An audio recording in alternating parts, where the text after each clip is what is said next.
not too bad and the people aren't so hurt. Okay, we do a 60.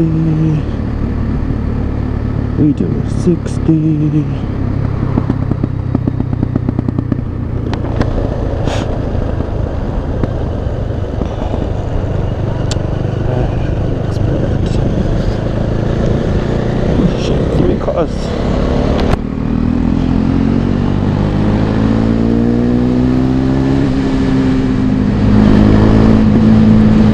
Reinforcements on the way. Coming through. We got a 1089. Set for backup. Roger that. Backup's on the way. ETA 2 minutes. Hang in tight. Copy that.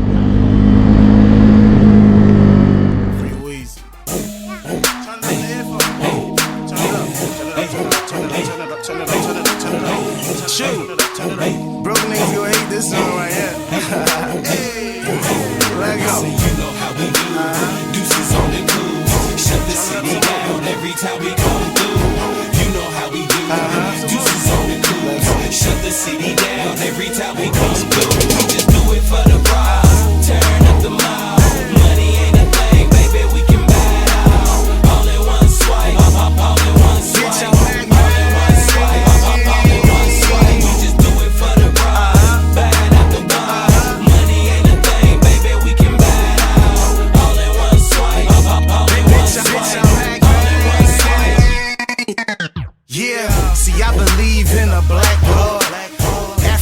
American Express, I got a black card. See, I could swipe.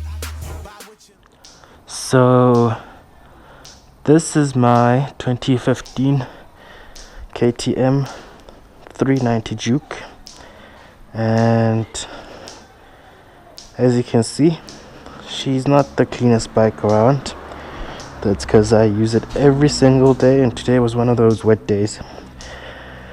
Roads full of muck and all that other nasty stuff. So let's start from the word go. I got this bike with the KTM power part seats and the tail tidy. Those were the only mods that were on the bike initially, and I'll tell you this, guys, that seat is super soft. It is worth getting a bike with one of those if you've got a KTM, of course. I've never had any issues with numbum, and I ride this thing every single day, and it's comfortable. Compared to the original seat, the aftermarket seat is definitely worth getting. So besides that, tail tidy, of course, that was a must. The original tail was up to here and maybe up to there. Might be exaggerating, but it was just not looking good. Shortly after getting the bike itself, had to do a few modifications as any other bike would, and the first thing I did was a simple modification. I switched out that parking bulb and I put in a strobing LED, and I changed the main beam, put in a brighter bulb than the OEM. And after having done the front light cluster, I decided to put in some handguards. Riding around in winter really showed me flames and I decided to get these handguards specifically for wind protection. Yes, I had winter gloves on, I had inners, and this thing was just not keeping me warm until, well, those things, they weren't keeping my hands warm. I'd get to work with freezing, stiff hands, and once I put in the handguards, it made a big difference. Deflected all the wind away, and at least I had some fingers after that. I could still function with my hands. So those were a nifty little investment that goes a long way. Besides protecting the levers, it also keeps your hands warm. So after the lights and the handguards, my bike was sitting I think around 5,000 kilometers. I wasn't too happy with the original underbelly exhaust pipe. It was quiet. So went with the full KTM, full Acroprovic titanium exhaust system. This was fitted in. I made sure that I put it in with my service at 6,500 Ks, if I'm not mistaken, just to save on labor costs and everything else. So when I took it in for that service, this is past the break-in service of 1.5. I decided to, you know what, guys, give me a bigger exhaust pipe. I put in the order about 2 weeks before I took the bike in for service, so the pipe was available and ready long beforehand, and the guys put it in. Didn't charge me any extra. It was just the general service and labor. And immediately after getting it back from service, it felt like a completely different beast. It was more torquey. Low down torque was definitely evident, and besides the torque, the pipe was much louder, which was the original thing that I went for. I mean, commuting with the bike every day,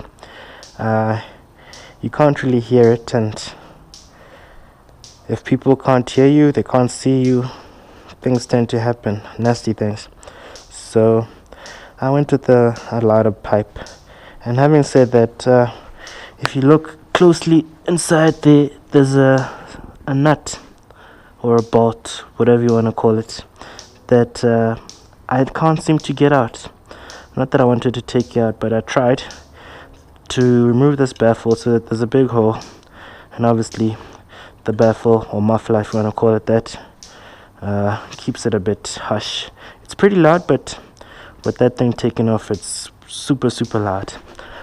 So I didn't want to disturb all of that shit, because it's a beautiful titanium pipe with a carbon fiber tip, and don't really want to mess with things, because they tuned the bike for Johannesburg at the specific altitude, so the fuel air ratio is all set up for this current setup. So me pulling out the low baffle at the end, yeah, you could argue that it wouldn't make a big difference or affect the air fuel ratio, but I was just happy with the sound and the way it is, so I just left it. That was the big costly mod that I made. Small mod was this tank pad that I put on. That was, I think, in the region of 200 rand. Other than that, the bike is pretty stock and standard. No power commander, no other hectic mods. I haven't changed the suspension, rear suspension. It's still the original. I did dial it down for my weight and height. Get a nice, not mushy cushion suspension, but something a bit more rigid. So I clocked it up a bit. I think there's 1 to 10. I went up to about 5 or 6. Still have the bunny ears. As a commuter, don't really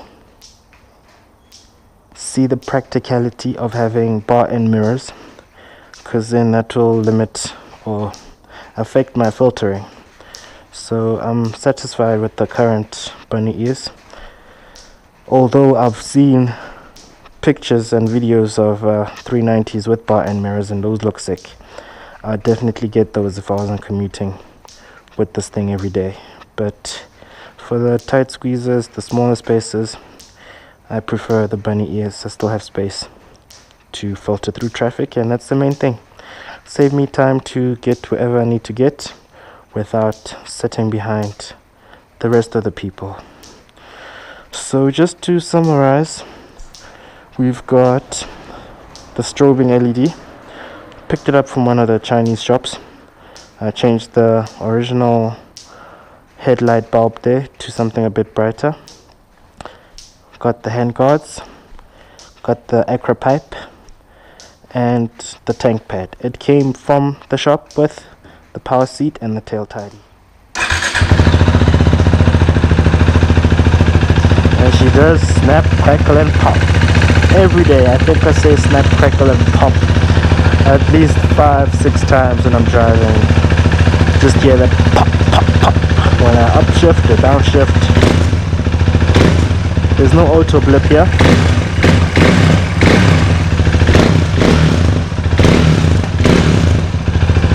So yeah.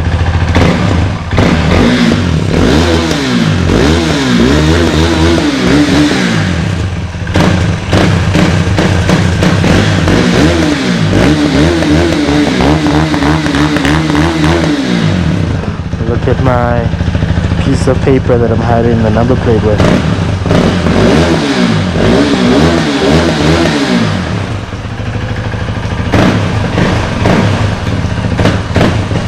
And the last modification that I have to show you guys is the Flick It. I'll put a link in the video, well, at the bottom in the description. And the Flick It is actually an RF modulator, if I can call it that. It literally copies the signal from your I think I got a remote in my pocket. No, I don't. From your remote for your gate or your garage or whatever, and having copied that, or learnt it rather, all you have to do is flick your high beam and it sends a signal to your gate motor or your garage door motor, and it can actually take it can learn 3 different remotes. So the first one would be 1 flick, second one 2 flicks, the third one 3 flicks. Simple as that.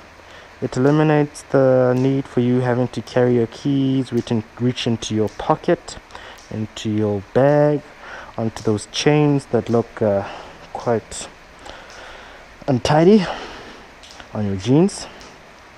And while you're standing or sitting on the bike, clutch in, waiting for it to open, pressing, dropping the thing, picking it up, all those complications are eliminated. You literally have to be, I don't know the specifications, but I'm usually about 20-30 meters pulling in towards my driveway, and I flick it. By the time I pull in, the garage door is open. Maybach music. I love a sexy bitch. Rose. I love a sexy bitch. Rose. I'm sliding off as the C4 blows. Raw steam play the corner like casino flows. Puerto Rican Perico, I need those for my Versace mommy and Moschino hoes. Get your banana split for my top to peel. Let the lawyers handle that and never talk appeal. Your own boy will get you killed for your vault for real. Offshore Audemars, you know what time it is. 10:30 flying in the 57S. We sent it, descended on Memphis. Still pimpin', I'm trippin', but lifted. 40 in the Mac 11 nigga with extensions. A couple shots as I pop the clutch. Kush turn into ashes and dust to dust. Bitch got an ass, so I must have fucked. If she better than the last, that's a Porsche truck.